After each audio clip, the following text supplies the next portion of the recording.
Prize, Dr. Yolanda O. Third from the United States of America. She's president of the One World Institute and founder of World for Peace.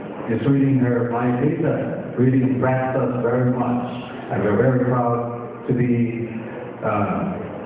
she being our fellow Filipino and also a fellow American. So she is a daughter of Mindanao, very active in philanthropic work, giving 20,000 wheelchairs in Asia. She is also ambassador of goodwill in California State, appointed the California Secretary of State. She has written books about pearls, especially for women, how pearls came from Salute, where the most beautiful pearls in the world come from. She is the charity president of One World Institute, Philippines, USA, chairperson of the board of West Bay Multi-Service Center in San Francisco for disadvantaged students. She's a dual citizen of the USA and the Philippines. Give a big hand to Dr. part8.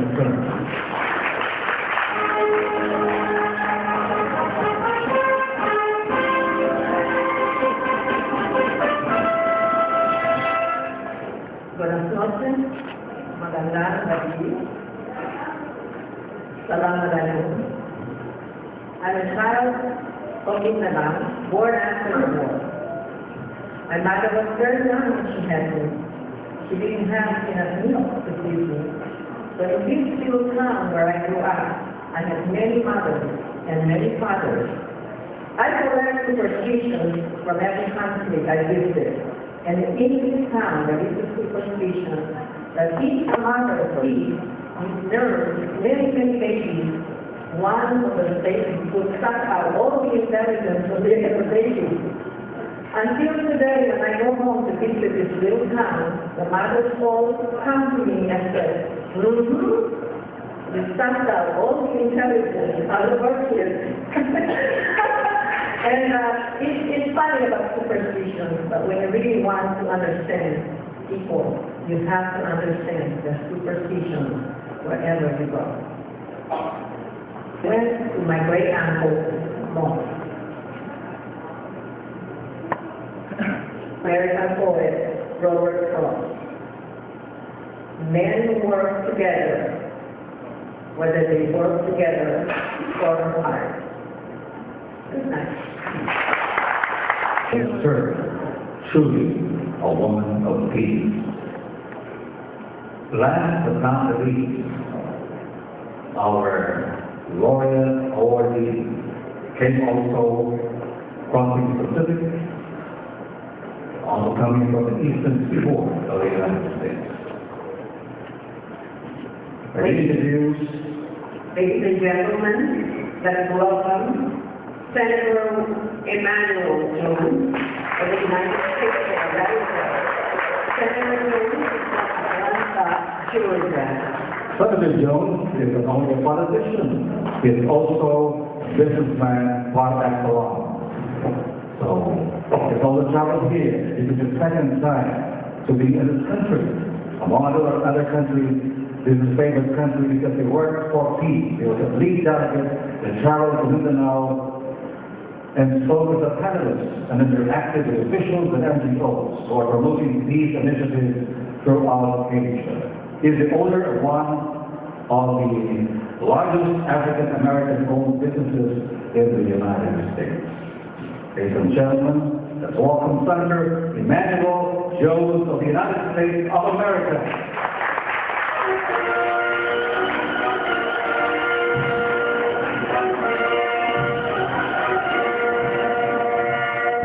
Ambassador GUSI, trustees, my fellow laureates who I've been told I'm the last one up here tonight, as well as all of the people of the Philippines.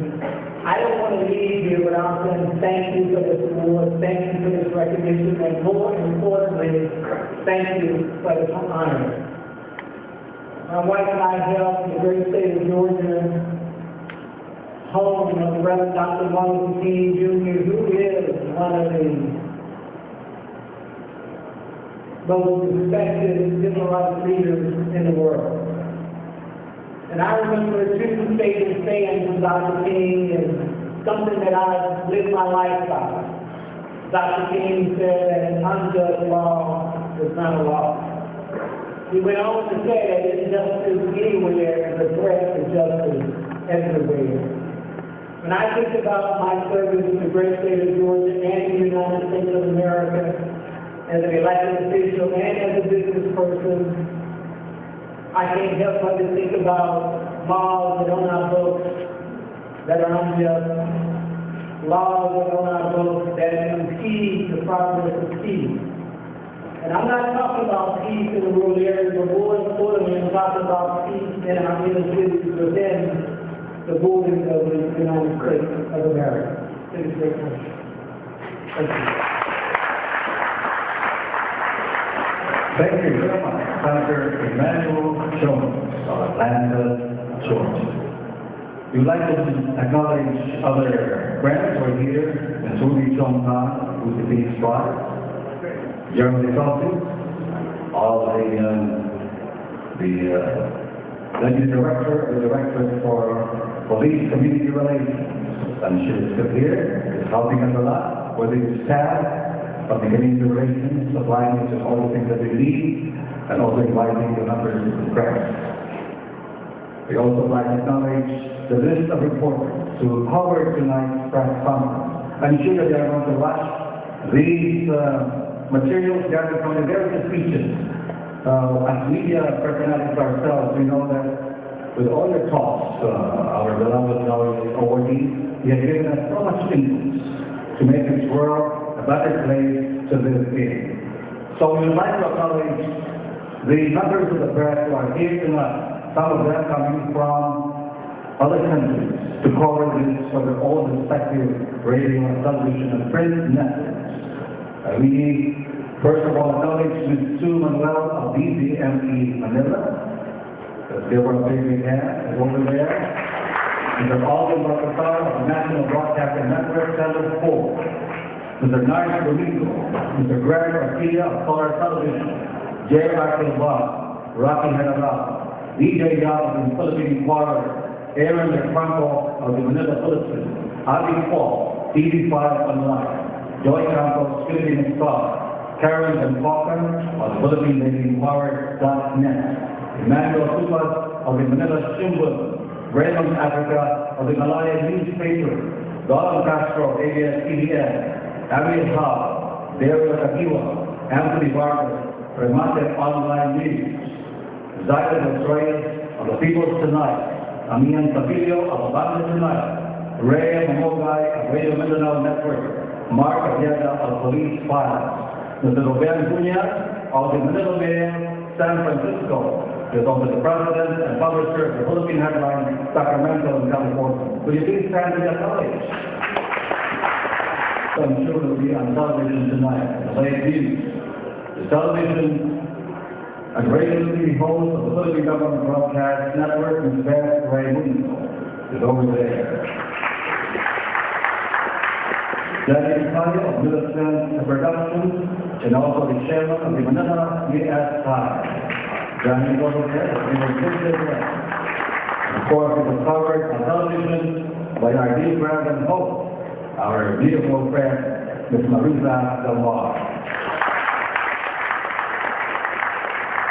We also acknowledge the presence of the members of the families of our laureate awardees who came all the way from Africa, from the United States, from Canada, and from other parts of Asia. Will you please stand to the acknowledgement? Give them a big hand. I hope you enjoy your stay in the Philippines. And now, this is not part of our program. Lady Grace will say. I'd like to call His Excellency Sri Mayakotek Kela Narayanan to come up on the stage, please. And also, the Ambassador Barry GUSI, the Chairman of the GUSI Peace Prize. This is something not in our script. Our GUSI, they come up, the First Lady of the GUSI Peace Prize. The GUSI Peace Prize, a man of peace, of the world. Let's give a big hand to Ambassador GUSI. This is a surprise. The person giving the award is now an awardee himself. Let's give him a big hand.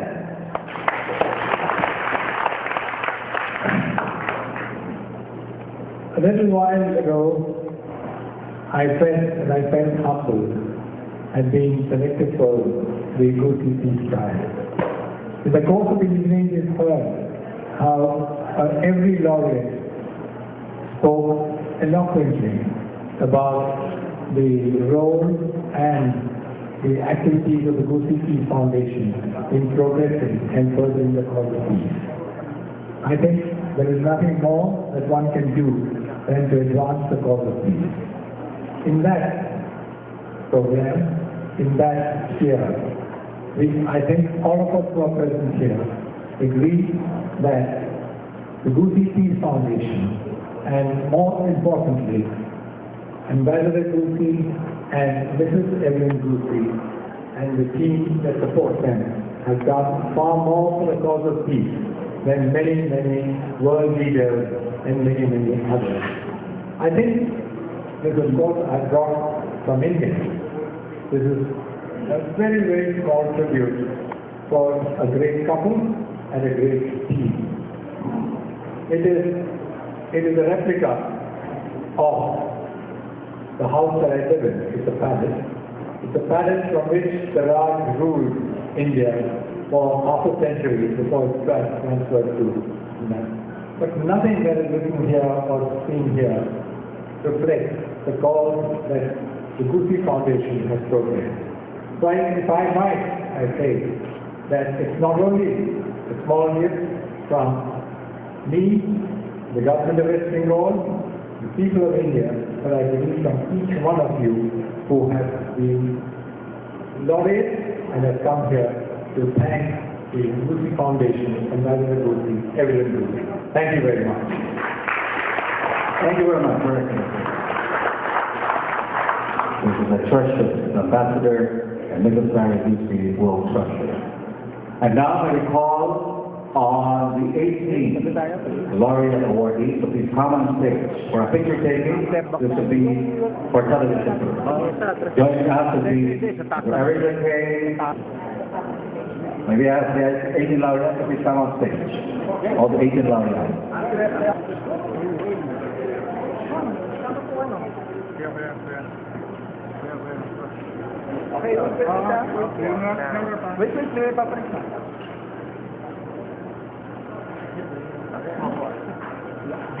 Video.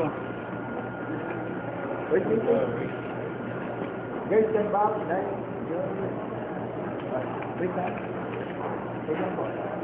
Wait. Guys, stand back. Guys, stand back. Heads down. Heads down.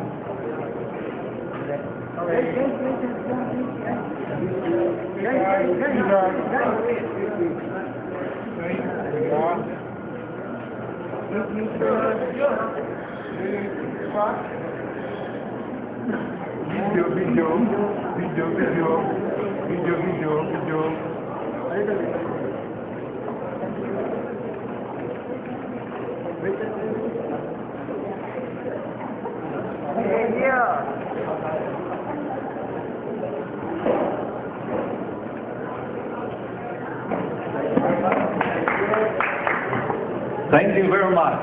Our dear members of the press, thank you for covering us. And I'm sure... Thank our 18 laureates present tonight. General Nicanor Bartolome for being a very good host for tonight. And of course, to all of us, the dignitaries, the press people, ladies and gentlemen, wonderful night to all of you. God bless you all, and may we see you again tomorrow at the Intercontinental Hotel. On behalf of Chairman Barry GUSI, Dr. Evelyn GUSI, and to the President Steve Rodney, of course, the directors of the GUSI Peace Prize International, thank you very much, and God bless us all. Thank you, and good night. May we have wonderful picture opportunity and for a good shot for our camera for Buhay OFW on Action TV 5.